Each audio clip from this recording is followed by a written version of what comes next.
Okay, so let's just do this. I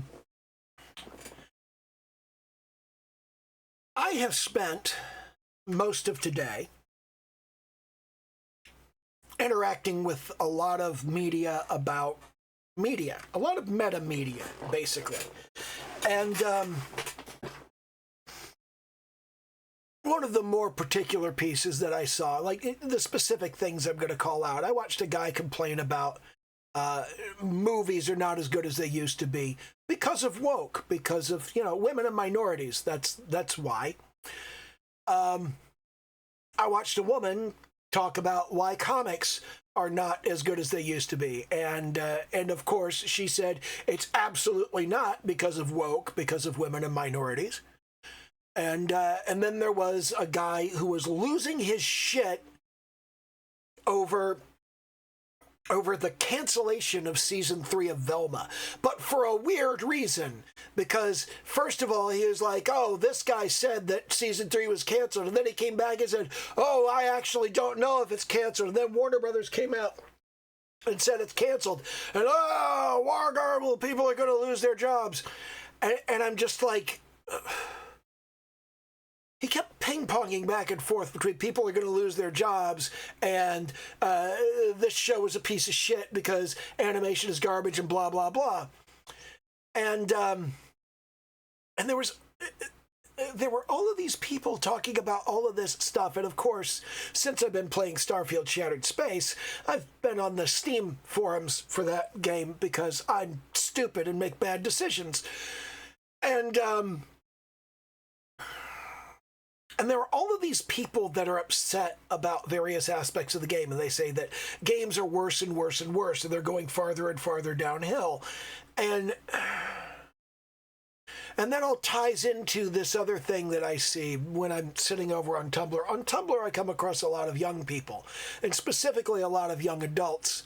And they're young adults that are in their first job, their first real job, and they're not happy. And they're not happy because they don't make a lot of money and they can't afford the lifestyle that they had when they were living at home with their parents. And everything is so expensive and everything is so difficult, and the system is rigged.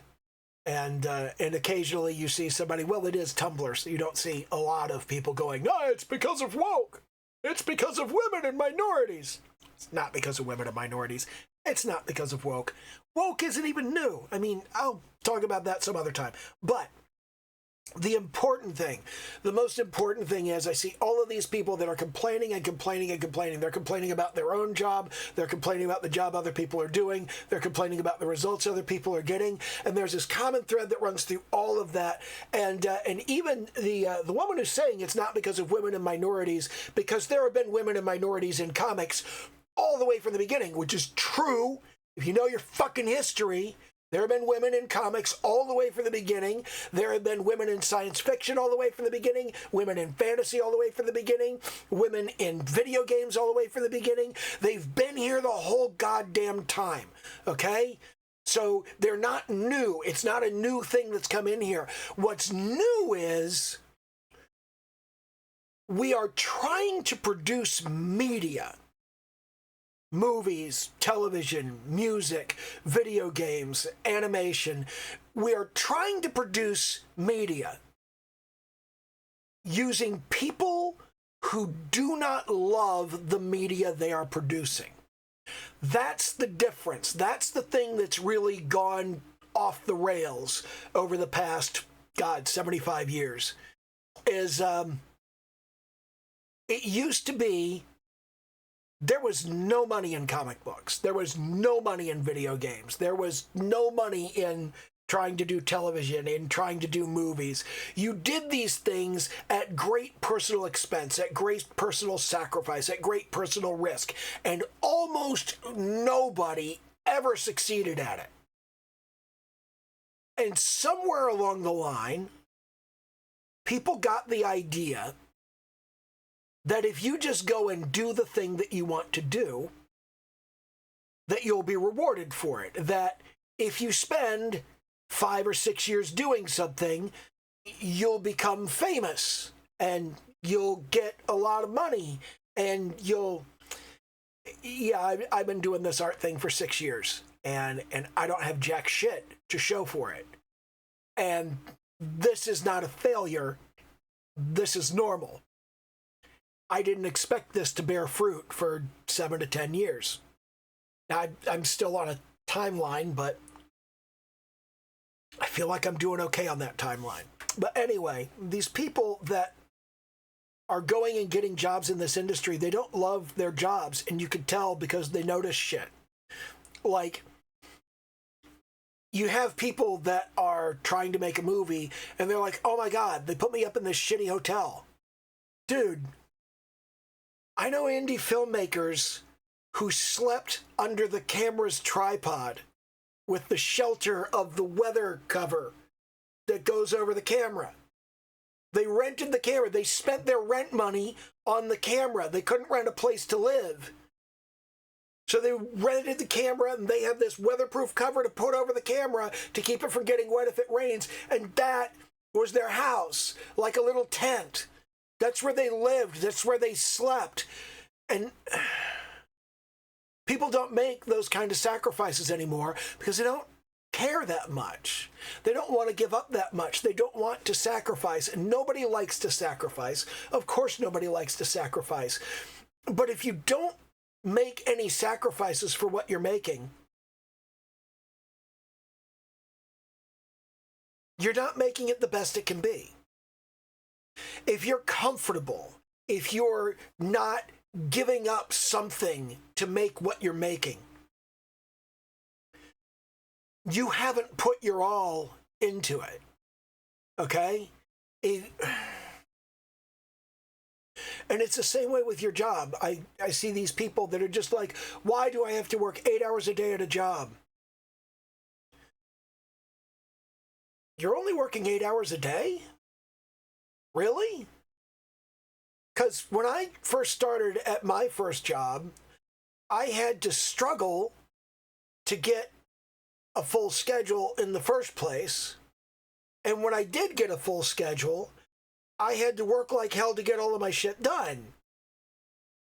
And it sounds to me like a lot of these people just fucking stand around all day. And they don't do much of anything. And they go, oh, the boss is always coming through asking me to do stuff. Your boss should never ask you to do stuff. When he comes through, the stuff should be done.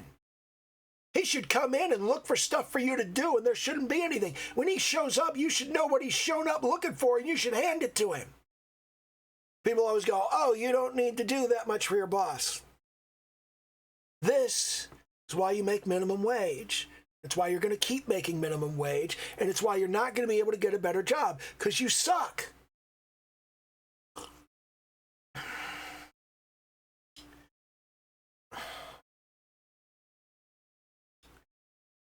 Fandoms are for people who love the thing that they're making.